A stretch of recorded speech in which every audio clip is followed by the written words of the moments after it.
I'm Harper Evans, 32, a high school graduate who built a $10 million business from scratch.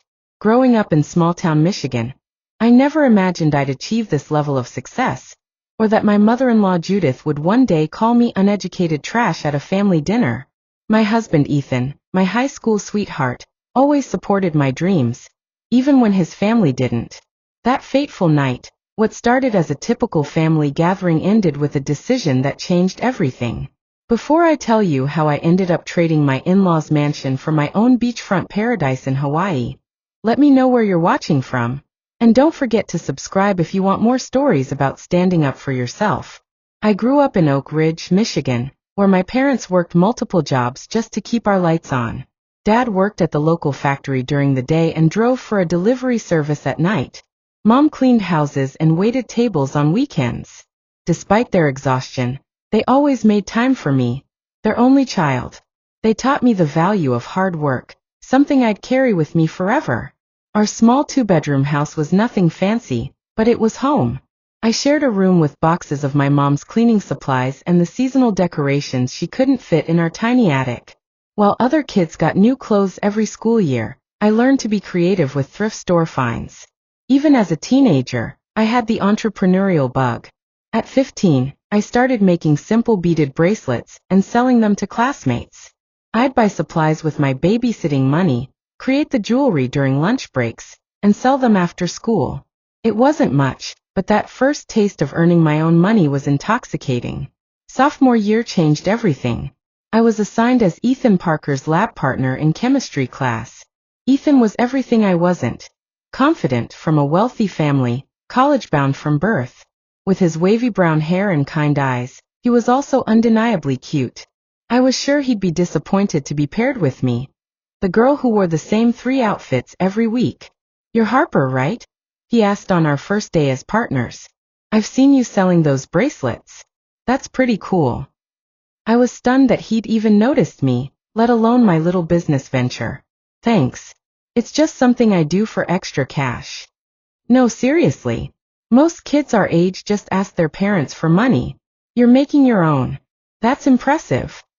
That was Ethan. He saw value in things others overlooked, including me. We made a great team in chemistry, and not just because Ethan was smart. We balanced each other. I was methodical and careful. He was creative and intuitive.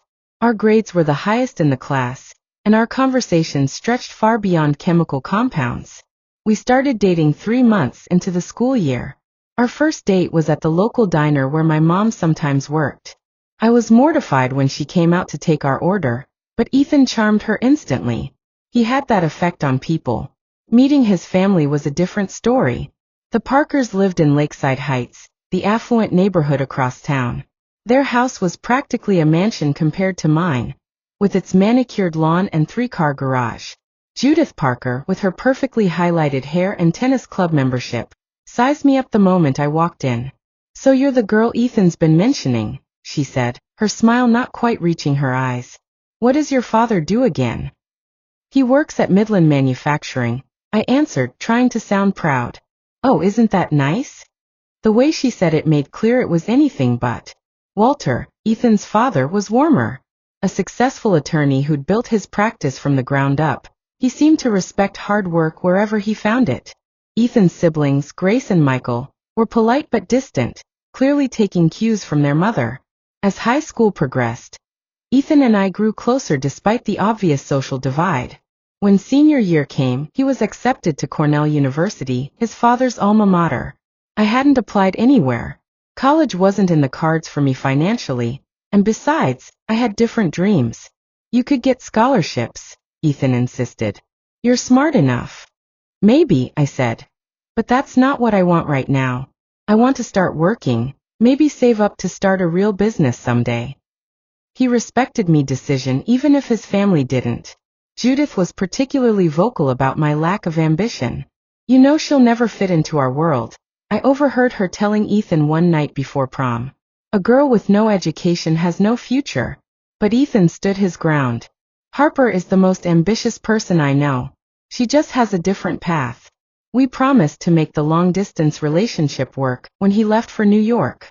I stayed in Michigan, working 2 retail jobs and saving every penny.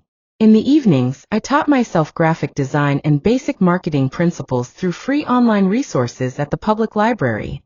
At 22, while Ethan was finishing his degree, I took a leap and started my first real business, a small social media management service for local businesses. I used my savings to buy a decent computer and set up shop in my parents' garage. Ethan visited whenever he could, always encouraging me even when I only had 2 clients and barely made enough to cover my phone bill. "You're building something," he'd say. "That takes time. I believe in you." His belief meant everything, especially when it felt like I was the only one who saw potential in my dreams. Ethan proposed the summer after his graduation. We were 24, young by most standards, but certain about our future together. The engagement party at the Parker residence was a study in contrasts, Ethan's joyful excitement versus Judith's thinly veiled disappointment. "I always imagined Ethan with someone more established," she commented to her friend loud enough for me to hear. "But young love, what can you do?" Our wedding was small but beautiful, held at a local botanical garden. My parents spent money they didn't have to give me a special day. Ethan's parents contributed too, though Judith made sure everyone knew exactly how much they'd spent on each detail. During the reception, she cornered me by the bathroom. "I hope you know how lucky you are," she said, champagne glass in hand. "Not many girls from your background end up with someone like my son." I smiled through gritted teeth. "I know exactly how lucky I am to have found someone who values me for who I am." We moved into a small 1-bedroom apartment after the honeymoon. Ethan started his corporate job at a financial firm, wearing suits his parents had bought him, and carrying a briefcase that cost more than my first car. I continued building my fledgling business, converting our spare closet into an office space. The first year of marriage was magical despite our tight budget. Ethan never complained about our modest lifestyle, even though he'd grown up with so much more. We made our own fun, cooking experimental dinners, having movie nights on our second-hand sofa, dreaming about our future. My business, however, was struggling. I lost my biggest client 3 months in when they decided to hire a more established agency. Then my computer crashed, taking with it some work I hadn't backed up. The replacement ate through our emergency fund. "Maybe this is a sign," I said one night, fighting back tears after another potential client chose a competitor. "Maybe I should just get a regular job." "This is just part of the journey," Ethan said, holding me close. "Every successful person has setbacks. The difference is they don't quit." I tried again with a more focused approach, but my second business attempt, an online boutique selling curated vintage clothing, also failed when I couldn't compete with larger retailers' shipping costs and selection. When we visited the Parkers for dinner that Christmas, Judith didn't miss her chance to comment on my career struggles. "Have you thought about going back to school, Harper?" she asked sweetly. "It's never too late to get an education. Even a community college degree would give you some credentials." "Mom," Ethan warned. "What?" "I'm just concerned. 2 failed businesses in 1 year isn't exactly a promising track record." I swallowed my pride. "I'm learning valuable lessons from each attempt. I'm sure the lesson is that some people are meant to be entrepreneurs and others are meant to work for those people," she replied with a dismissive wave. On the drive home, Ethan apologized profusely. "She has no right to speak to you that way. She doesn't understand what you're trying to build." "Does anyone?" I asked quietly. "I do," he said, taking my hand. "And eventually, everyone else will too." It was during this low point that I discovered my true talent. A friend asked me to help promote her small bakery on social media. Having nothing to lose, I created a campaign highlighting the personal stories behind her signature recipes. The posts went viral locally and her sales doubled in a month. Word spread and suddenly I had 3 new clients asking for similar storytelling approaches to their marketing. I realized I had a knack for finding the emotional connection between businesses and their customers, something that couldn't be taught in a classroom. I named my new venture Narrative Edge, and worked obsessively to refine my approach. Our apartment became my office, with Ethan often coming home to find me still in pajamas, glued to my computer since dawn. I worked 16-hour days, learning everything I could about digital marketing, consumer psychology, and the emerging influencer economy. 6 months in, I landed my first major client, a regional chain of fitness centers struggling to compete with national brands. My campaign focused on transformation stories from real members, creating an authentic community feel that distinguished them from corporate competitors. Their membership jumped 30% in 3 months. When I showed Judith the campaign during a family dinner, hoping finally for some recognition, she merely nodded. It's nice they're giving you a chance. I hope you're charging appropriate rates. Small businesses often expect work for exposure instead of proper payment. Actually, I said, summoning my courage, they've already signed a 6-figure contract for the year. Even that news was met with skepticism. Well, let's see if they renew it. They did renew, and they referred me to other businesses. By the end of that year, I had 7 major clients and was turning a genuine profit. Ethan celebrated each win with me, uncorking champagne for every new contract, and listening intently as I outlined my growing vision. You're going to be unstoppable, he'd say, genuine pride in his eyes. This is just the beginning. For the first time, I started to believe him. By our 3rd year of marriage, Narrative Edge was no longer just me in pajamas working from our apartment. I had hired 3 full-time employees and rented a small office space downtown. Our client list had expanded beyond Michigan to include businesses across the Midwest. What set us apart was our approach, authentic storytelling that created emotional connections between brands and customers. While other agencies were still figuring out how to use social media effectively, we were pioneering strategies that delivered measurable results. At 27, my income surpassed Ethan's corporate salary. The first time I showed him my quarterly earnings, his jaw dropped. Harper, this is incredible, he said, scanning the numbers. You've built this from nothing. We built our life together, I corrected him. Your support made this possible. With our combined income, we purchased our first home, a beautiful 4-bedroom house in a nice neighborhood. Not quite Lakeside Heights where the Parkers lived, but a far cry from my parents' modest dwelling. I insisted on paying for it ourselves, without the financial help Ethan's parents had offered. We can do this on our own, I told him. I want us to build our life based on what we've earned. He agreed, though I could tell part of him was conditioned to accept his parents' assistance. Breaking the dependency was important to me, even if it meant stretching our budget initially. When we invited both families to our housewarming party, the contrast between them was stark. My parents arrived early, bringing homemade food and asking where they could help set up. Judith and Walter arrived precisely on time, bearing an expensive bottle of wine and professional flower arrangement. It's quaint, Judith said, surveying our home. Good starter house. Actually, we love this neighborhood, I replied. We plan to be here for years. As the business continued to grow, Ethan's pride in my success became increasingly evident. He bragged about my achievements to friends and colleagues, often introducing me as the marketing genius who's revolutionizing how brands connect with consumers. His support never wavered, even as his mother's resentment became more apparent. Judith's comments evolved from dismissive to backhanded compliments. Who would have thought Harper's little social media hobby would turn into a real job? Or, it's amazing what people can accomplish these days without formal education. Walter, on the other hand, began showing quiet respect. A self-made man himself, he recognized the hustle required to build something from scratch. Occasionally, he'd ask thoughtful questions about my business strategy or market trends, genuinely interested in my perspective. The real shift in family dynamics came when Ethan's sister Grace ran into financial trouble.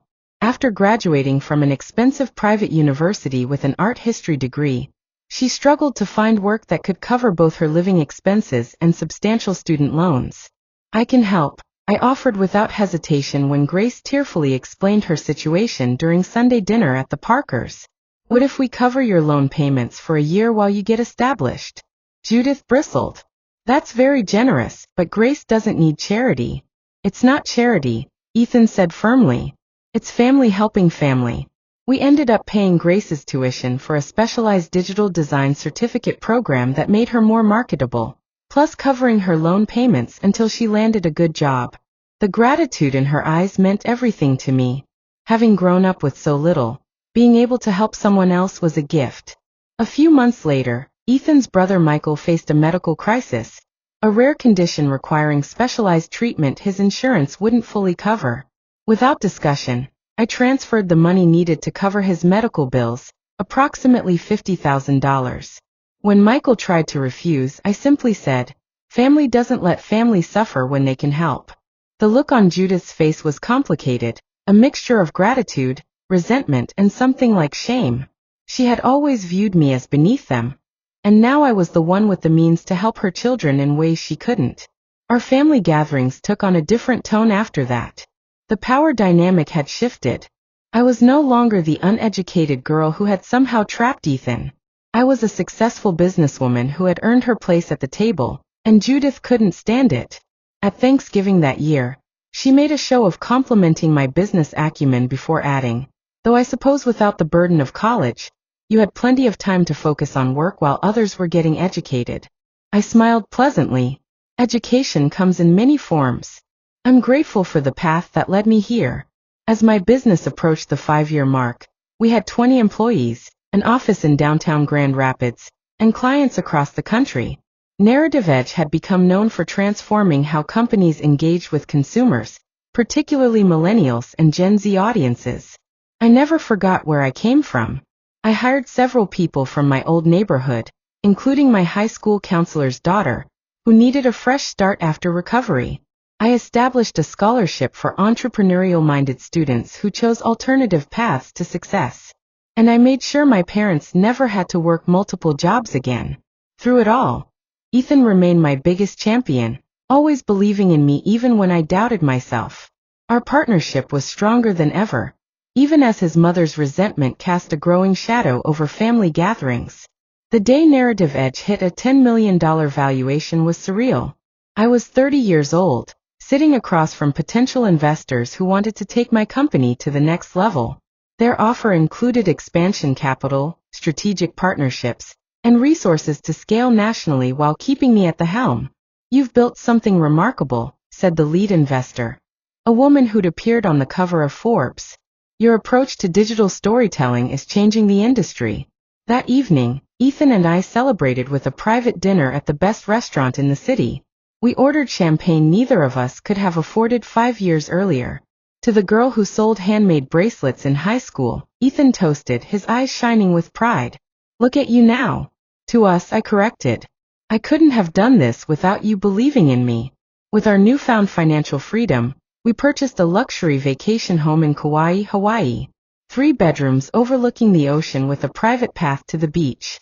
It was our sanctuary, a place where we could escape the mounting pressures of success and family expectations. Ethan, who had been growing increasingly restless in his corporate role, finally made the leap to join my company as business degree and corporate experience brought valuable structure to our rapidly growing team. While my creative vision continued driving our strategy, "We make a pretty good team," he said on his first official day, setting up his office next to mine. "Always have," I replied, remembering our chemistry lab partnership that had started it all. With our combined success, we decided to move to a larger home, coincidentally in Lakeside Heights, the same exclusive neighborhood where Ethan had grown up. Our new house wasn't directly adjacent to his parents', but close enough for convenient visits. I had thought the proximity might ease tensions with Judith. I was wrong. The Sunday dinner tradition at the Parker residence became increasingly uncomfortable. What had once been merely passive-aggressive comments from Judith evolved into thinly veiled hostility. Each achievement in my business seemed to personally offend her, as though my success was an indictment of her worldview.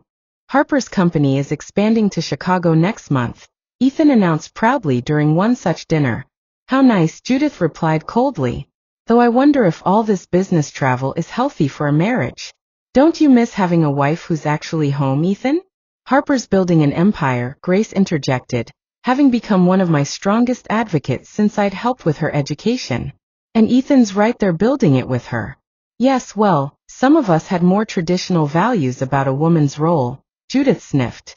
Walter cleared his throat. "The business world has changed, Judith. Harper's success is impressive by any standard." "I suppose," she conceded reluctantly, "though I do wonder about the longevity of all these internet businesses. Seems like a bubble waiting to burst."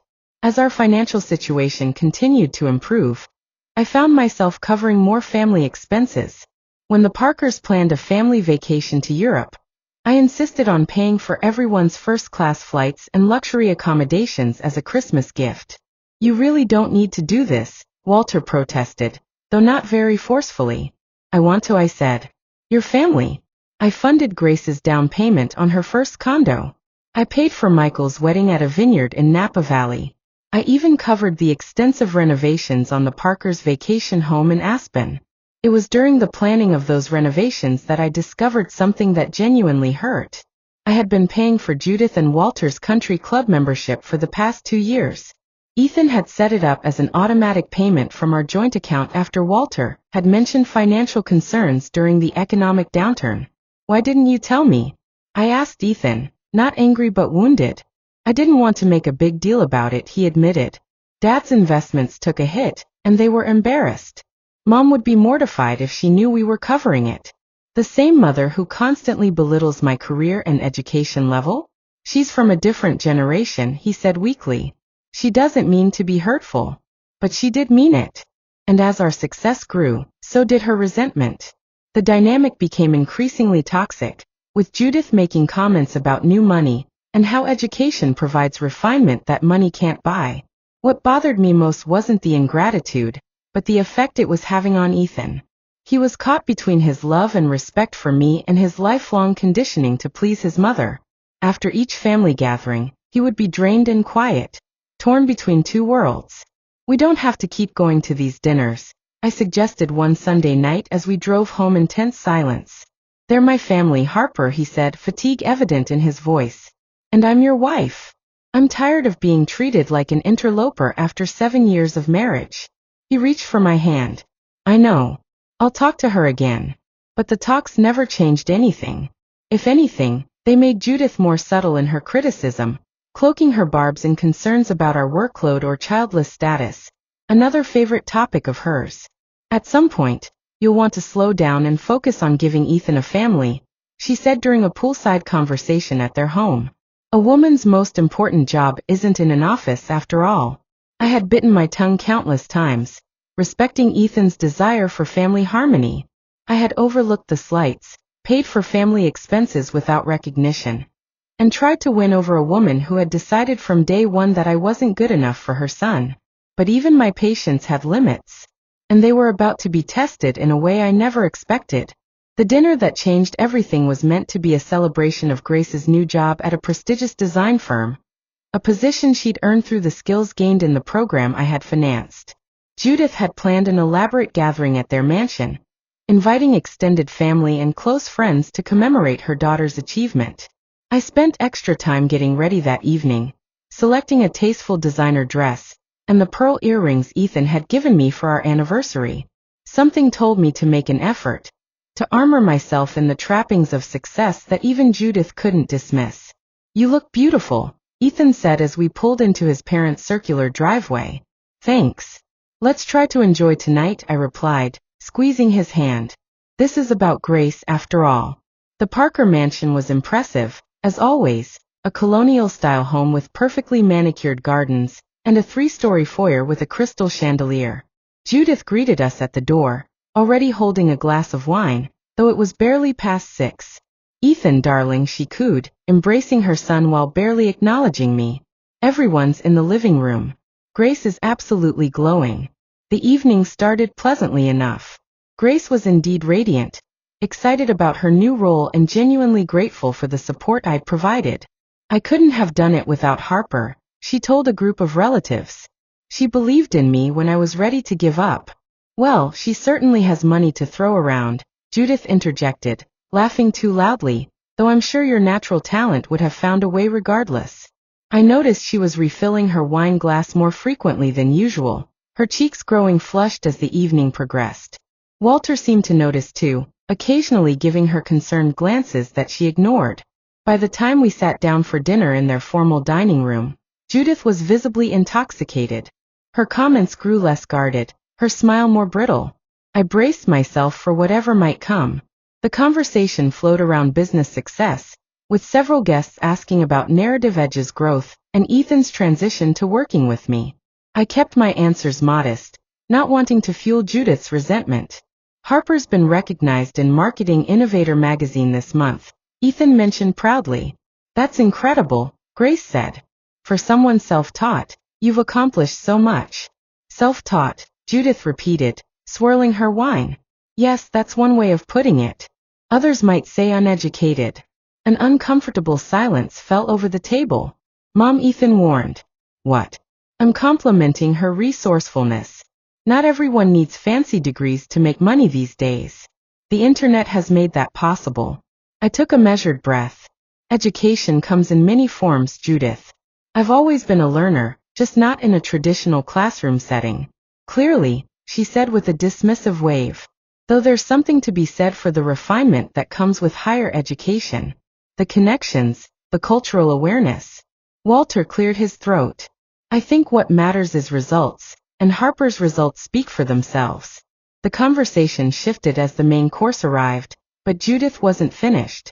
When Grace mentioned possibly starting her own design studio someday, I offered some gentle advice about first establishing a client base while still employed. That's how I started, I explained, building on evenings and weekends until I had enough business to make the leap. Oh please, Judith interrupted, her words slightly slurred. Grace doesn't need business advice from someone who got lucky with social media. She has an actual education to fall back on. Mom, Grace gasped. What? I'm just saying there's a difference between a proper business background and whatever Harper does on Instagram all day. Ethan put down his fork. That's enough, Mom. Harper runs a multi-million-dollar company that employs 27 people, including me. Her whatever on Instagram is revolutionizing how brands connect with consumers. And who paid for your sister's design certificate? Michael added unexpectedly. Or my medical bills last year. Harper did. Judith's face flushed darker. No one asked her to throw her money around. If she's so desperate to buy her way into this family. Judith, Walter warned sharply. No, I've held my tongue long enough, she continued, her voice rising. We've all had to sit here and pretend that Ethan didn't throw away his potential on some uneducated girl from the wrong side of town. 7 years we've welcomed her, and what does she do? Flaunts her nouveau riche success like it somehow erases where she came from. The room went deathly silent. I sat perfectly still, my hands folded in my lap, refusing to give her the emotional reaction she wanted. You should be ashamed of yourself, Ethan said quietly to his mother. Me? Ashamed? Judith laughed bitterly. I'm not the one who married down and then let my wife support me. What kind of man lives off his wife's earnings? A secure one, I answered before Ethan could. My voice steady despite my racing heart. A man who values partnership over ego. Partnership? Judith scoffed. Is that what you call it when you've systematically turned my son against his family? When you've made my children dependent on your handouts? That's not fair. Grace protested. Life isn't fair, sweetheart, Judith replied. If it were, my son would have married someone worthy of him instead of uneducated trash who can't even provide him with children. The words hung in the air like poison. Ethan stood up so abruptly his chair fell backward. Apologize to my wife. Now. His voice was cold with fury. Instead, Judith raised her chin defiantly. Why don't you both just get out? We were better off before she came along with her money and her influence over all of you. Get out of our lives, you lowlife. Walter remained frozen, saying nothing in my defense. Grace and Michael stared at their plates, embarrassed but silent. The other guests shifted uncomfortably, witnessing the implosion of the Parker family facade. I stood slowly, placing my napkin beside my barely touched meal. Thank you for your honesty, Judith. After 7 years, it's refreshing to finally hear what you really think. Harper, wait, Ethan said, reaching for me. I'll get an Uber, I told him quietly. You should stay and talk to your mother. No, I'm coming with you, he insisted. I looked at him steadily. No, you're not. This is between you and your family now. I'll see you at home. As I walked out, head high and back straight, I heard Judith's voice behind me. See, she's turning him against us. This is exactly what I mean. The Uber ride home was a blur of contained emotion. It wasn't until I walked into our empty house that I finally allowed the tears to fall. Not from sadness, but from pure, cleansing relief. After 7 years of trying to earn the respect of someone determined to despise me, the truth was finally out in the open. And strangely, it felt like freedom. I spent that night alone in our big house, reflecting on years of subtle and not so subtle emotional abuse. Every dismissive comment, every backhanded compliment, every time Judith had made me feel less than replayed in my mind. I'd endured it all for Ethan's sake, believing family harmony was worth the personal cost. But at what point did self-respect become more important than keeping the peace? Ethan came home after midnight, his eyes red and his shoulders slumped. He found me on our back patio, wrapped in a blanket and staring at the stars. "I'm so sorry," he said, sitting beside me.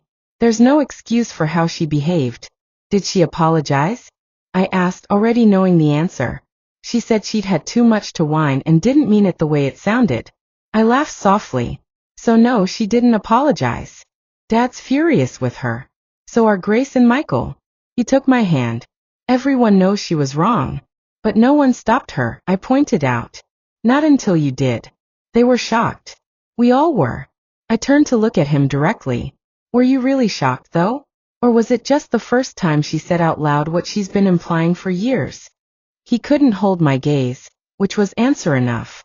"Why did you stay?" I asked. "After I left? I thought I could make her understand how wrong she was. I thought I could fix this." "Some things can't be fixed, Ethan. Some relationships are too broken." We sat in silence for a while, the weight of unspoken decisions hanging between us. "What happens now?" he finally asked. "I think I need some space," I said quietly. "I'm going to Hawaii for a while." "I'll come with you," he said quickly. "That we'll take a break together." I shook my head. "I need time alone to think about what I want going forward." "What does that mean?" Alarm crept into his voice. "Are you talking about our marriage?" "I'm talking about what I'm willing to accept in my life. I've spent 7 years trying to earn your mother's respect, and it's never going to happen.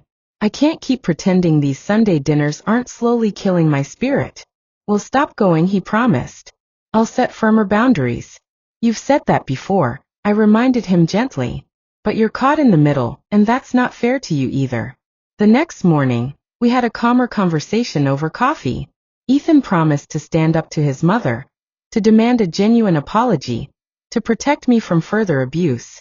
I listened, loving him for his intentions, but doubting his ability to overcome a lifetime of family dynamics. "I need you to understand something," I told him. "I won't be returning to that house, or having any contact with your mother, until there's a real acknowledgement of how I've been treated, and a genuine change in behavior. Not words, actions." "That's completely reasonable," he agreed. "And I'm still going to Hawaii. I need to clear my head somewhere peaceful." He nodded reluctantly. "How long will you be gone?" "I don't know. A couple of weeks, maybe longer." I spent the next day packing and making arrangements for work to continue smoothly in my absence. Our executive team was more than capable of handling operations, and anything urgent could be addressed via video call from Hawaii. Ethan was uncharacteristically quiet as he helped me pack, the reality of our first significant separation since marriage setting in. Just before I left for the airport, he embraced me tightly. "I love you," he whispered. "More than my family, more than anything. Please remember that." "I love you too," I said, meaning it despite the uncertainty clouding our future. "That's not the issue." The flight to Kauai gave me time to process my thoughts. By the time I landed, I felt lighter, as though I'd left a heavy burden on the mainland. Our Hawaiian home welcomed me with open, airy spaces and the constant sound of waves crashing against the shore. For the first few days, I did nothing but rest, swim, and walk along the beach. I kept my phone off except for brief check-ins with Ethan and my executive assistant. The mental clarity that came with distance was invaluable. Ethan called faithfully every evening, first with updates about his confrontations with his mother. "She says she'll apologize when you come back," he reported on day 3. "That's not an apology," I pointed out. "That's a power play." By the end of the first week, his calls became tinged with impatience. "The company needs you for the Westfield presentation," he said. "And I miss you. When are you coming home?" "The team can handle Westfield," I reminded him. And I'm not ready yet. After 10 days, the tone shifted again. Mom wants to have us over to clear the air, he said, an edge of hope in his voice. No, I said firmly. I told you my conditions. Harper, at some point we need to move forward as a family. We're not a family with your mother, Ethan. We're a married couple who visits your family. There's a difference. The realization that Ethan was gradually sliding back into his role as peacemaker was disappointing, but not surprising. It was a pattern established long before I came into his life. The dutiful son who smoothed over his mother's behavior, who made excuses, who prioritized family harmony over all else. Meanwhile, I was experiencing something unexpected in Hawaii, genuine peace. Without the constant undercurrent of family tension, I felt more creative, more energized, more myself than I had in years. I extended my trip, setting up a remote office on our lanai where I could work while listening to the ocean. After 2 weeks, Grace called me directly. How are you? She asked, genuine concern in her voice. Better than I expected, I admitted. How are things there? Tense. Mom's pretending nothing happened. Dad's barely speaking to her, and Ethan looks miserable. I'm sorry to hear that. Don't be sorry, she said firmly. You didn't cause this. And for what it's worth, Michael and I are completely on your side. What Mom said was inexcusable. Her support meant more than she knew. Thank you for saying that. Ethan told us you're considering making Hawaii permanent. She ventured carefully. I was surprised. I haven't decided anything yet. But you're thinking about it? I'm thinking about a lot of things. After we hung up, I realized Ethan had been sharing his fears with his siblings rather than discussing them directly with me. It felt like another small betrayal. That evening when he called, I confronted him. Why did you tell Grace I'm staying in Hawaii permanently? Isn't that what you're considering? He countered defensively. I'm considering what's healthiest for me for us. But I haven't made any decisions and I certainly haven't shared any with your family before discussing them with you. It's been 2 weeks, Harper. What am I supposed to think? That I needed space after being called uneducated trash by your mother while your father and siblings sat silently? The conversation deteriorated from there, ending with Ethan's frustrated declaration that I was punishing everyone for Mom's mistake. As the distance between us grew, I gained clarity about our relationship patterns. I'd always been the one compromising, accommodating his family's expectations, absorbing Judith's subtle and not so subtle attacks on my character and background. Ethan had been supportive in words, but ultimately unwilling to create real consequences for his mother's behavior. When he showed up unannounced at our Hawaii home after 3 weeks, I was both touched by the gesture and irritated by the presumption. I couldn't go another day without seeing you, he said, dropping his suitcase in our entryway. You could have asked if I was ready for visitors, I pointed out. Visitors? I'm your husband, not a visitor.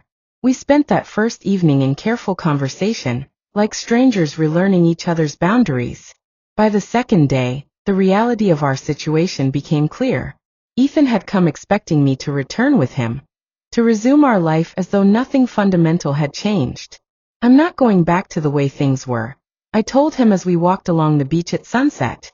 I can't pretend your mother's outburst was a one-time event rather than the culmination of years of disrespect. So what are you saying? You want a divorce because of my mother? I'm saying I want a marriage where my husband puts our relationship first, where I'm not expected to endure abuse for the sake of family harmony. That's not fair. I've always supported you. In private, yes. But when it counts in front of your family, you've always chosen the path of least resistance. The hurt in his eyes was real, but so was the truth in my words. What do you want from me, Harper? Just tell me and I'll do it. I want you to decide what kind of life you want. One where you're constantly torn between your wife and your mother, or one where you establish healthy boundaries that protect our marriage. I choose you, he said immediately. I'll always choose you. Then prove it. Not with words but with actions. Over the next few days we began the difficult work of rebuilding trust. Ethan participated in video therapy sessions with me, where we explored the dynamics that had led to our current situation.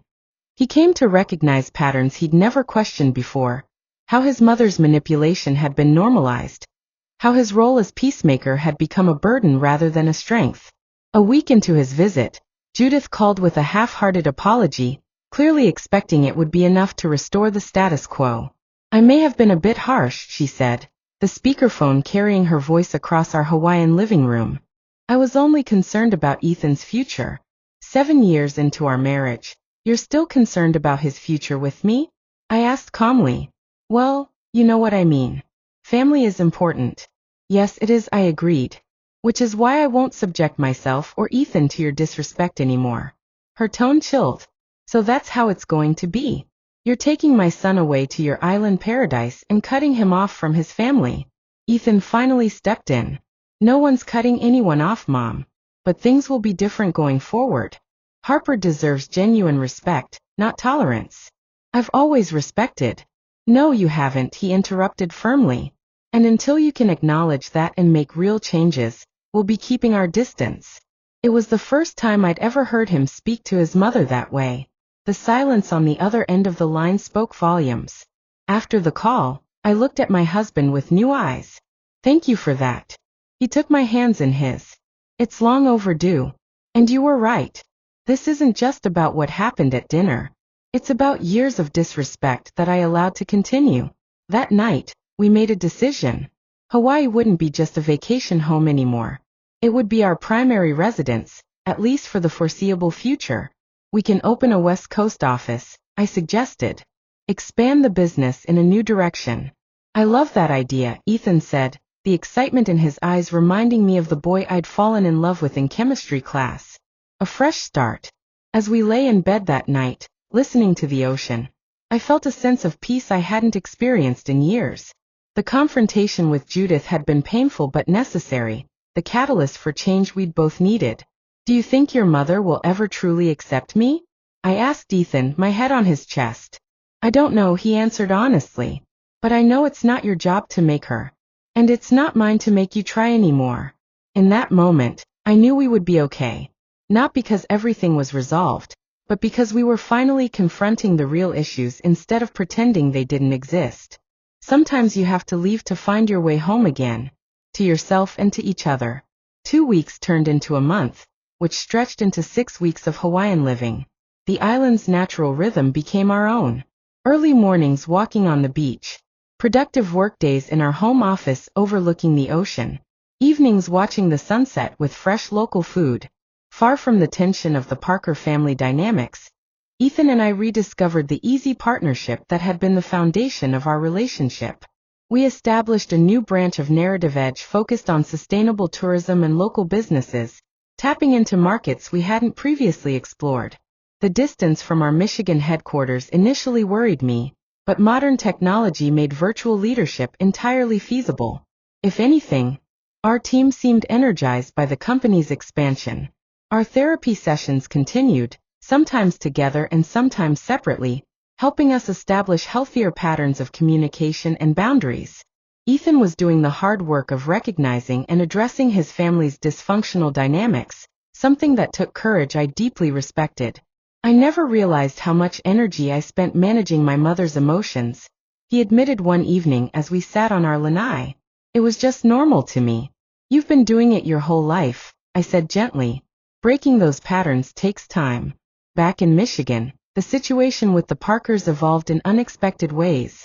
Walter called Ethan privately, offering a genuine apology for his silence during Judith's outburst. I failed you both that night, he said. And I've failed you for years by not addressing your mother's behavior. I'm sorry, son. Grace and Michael began calling us regularly, their relationships with us strengthening without Judith's interference.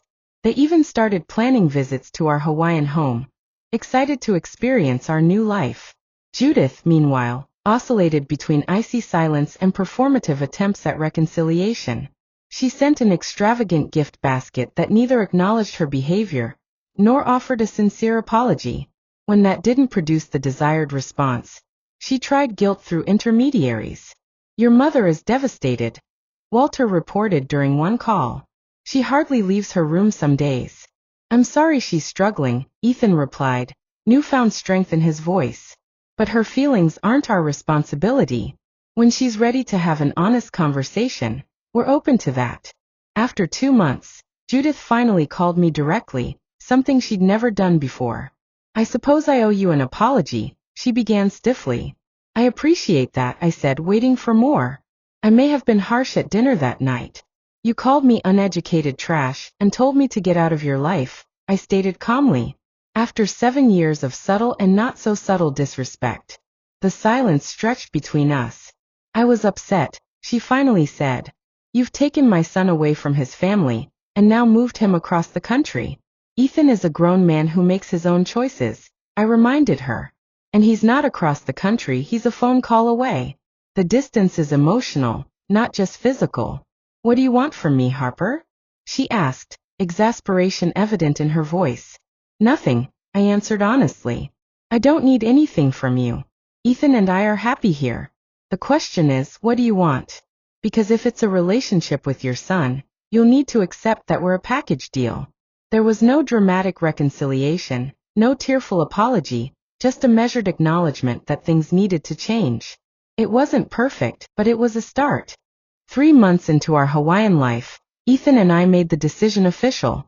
We would make the island our permanent home, returning to Michigan only for necessary business and carefully managed family visits. "Are you sure?" I asked him. "This is a big change from the life you've always known." "I've never been more sure of anything," he said, looking more relaxed than he had in years. "This feels right." We converted our Michigan house into Narrative Edge's expanded headquarters, keeping a small apartment for our visits. The company continued to thrive, our remote leadership proving even more effective than our previous hands-on approach. Grace was the first Parker to visit, arriving with wide eyes and a deep appreciation for the life we'd created. "I get it now," she said as we showed her around. "Why you needed to leave. There's a piece here that doesn't exist in that house. It's not just the location," I told her. "It's the boundaries we've established." Michael and his wife came next, followed eventually by Walter. Judith declined our first invitation, but by the 6-month mark, she grudgingly agreed to a short visit with Walter. The Judith who stepped off the plane in Kauai was subdued, almost tentative. Our home, with its stunning ocean views and airy, open design, seemed to humble her in a way our Michigan success never had. "You've done well for yourselves," she acknowledged stiffly during their first dinner with us. "We have," Ethan agreed, taking my hand. "We're building the life we want, not the one others expect." The visit wasn't without tension, but it lacked the toxic undercurrent that had characterized our previous interactions. Judith was on her best behavior, whether from genuine growth or simply the realization that she had lost her power over our choices. I couldn't tell. On their last evening, as Walter and Ethan grilled fresh fish on the lanai, Judith approached me in the kitchen. "I'll never understand why someone with your background has been so successful," she said, the old judgment creeping into her voice. Instead of being hurt, I found myself pitying her limited perspective. "That's the difference between us, Judith. I don't measure people's worth by their degrees or family names. I look at their character, their kindness, their willingness to grow." I handed her a glass of wine. "Life's too short for anything else." Something shifted in her expression, not quite acceptance, but perhaps the first crack in a rigid worldview. It was enough. Over the following year, our lives settled into a new normal. Narrative Edge expanded to 3 offices nationwide, our client list growing to include major international brands. Ethan and I found a comfortable rhythm of work and personal time, finally achieving the balance that had eluded us in Michigan. Our relationship with the Parkers remained complicated, but improved. Judith never fully embraced me, but she learned to maintain a civil, sometimes even warm, interaction for Ethan's sake. The blatant hostility was gone, replaced by a cautious mutual respect. The greatest change, however, was within ourselves. I no longer sought validation from people incapable of giving it. Ethan no longer sacrificed our well-being on the altar of family harmony. Together, we built boundaries that protected our marriage while allowing for meaningful, if sometimes difficult, family connections. Looking back now, I realize that Judith's cruel outburst was actually a gift. It forced us to confront the unhealthy patterns we'd been maintaining and make necessary changes. Sometimes the most painful moments lead to the most important growth.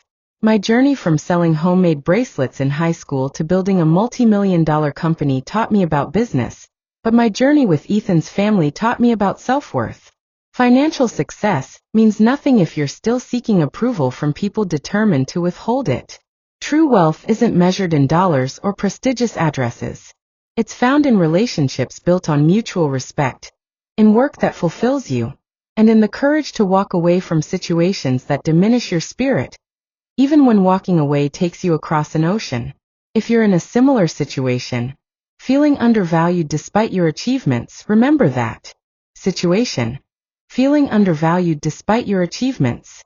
Remember that you have choices. You don't have to continue accepting treatment that hurts you, regardless of family ties or history. Setting boundaries isn't selfish. It's necessary for your well-being and for creating healthier relationships. I'd love to hear your thoughts on this story. Have you ever had to make a difficult choice between family harmony and self-respect? How did you handle it? Let me know in the comments below. And if you found value in my story, please like and subscribe to hear more about navigating complicated relationships and building success on your own terms. Thank you for listening, and remember, sometimes the bravest thing you can do is say okay and walk away from people who can't see your worth. Your future self will thank you.